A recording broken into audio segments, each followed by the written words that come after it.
ಕರ್ನಾಟಕದ ಇತಿಹಾಸ ಹೇಗೆ ಬದಲಾಗುತ್ತೆ ಅಂದರೆ, ಈಗ ಐಹೊಳೆ ಪಟ್ಟದಕಲ್ಲು ಇದು ನಮ್ಮದೇ ದೇವಾಲಯಗಳ ತೊಟ್ಟಿಲು ಅಂತ ಜನ ಹೇಳ್ಕೊಬೇಕಾರೆ, ಇಲ್ಲಪ್ಪ ಇದಕ್ಕೆ ಮೂಲ ಸ್ಫೂರ್ತಿ, ಇದಕ್ಕೆ ಮೂಲ ನಕ್ಷೆ ತಲಕಾಡಿಂದು ಅಂತ ಆಧಾರ ಸಮೇತ ಹೇಳ್ಬೋದು.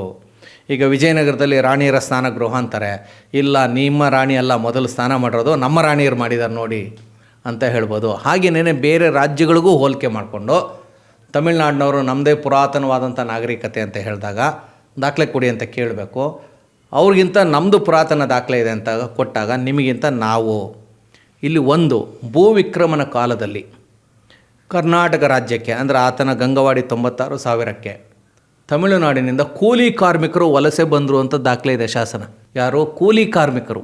ತಮಿಳ್ನಾಡಿನಿಂದ ಯಾಕೆ ಅವರು ಇಲ್ಲಿಗೆ ಕೂಲಿಗೆ ಬರ್ತಾರೆ ಅಂದರೆ, ತಮಿಳ್ನಾಡಿನಲ್ಲಿ ಆರ್ಥಿಕ ಪರಿಸ್ಥಿತಿ ಸರಿ ಇರಲಿಲ್ಲ, ತಮಿಳ್ನಾಡಿನಲ್ಲಿ ಕೆಲಸ ಸಿಗ್ತಾ ಇರಲಿಲ್ಲ, ತಮಿಳ್ನಾಡಿನಲ್ಲಿ ಜನಸಂಖ್ಯೆ ಇತ್ತು, ತಮಿಳ್ನಾಡಿನಲ್ಲಿ ಕೃಷಿ ಕಾರ್ಯ ಕಾಲಕ್ಕೆ ನಡೀತಾ ಇರಲಿಲ್ಲ.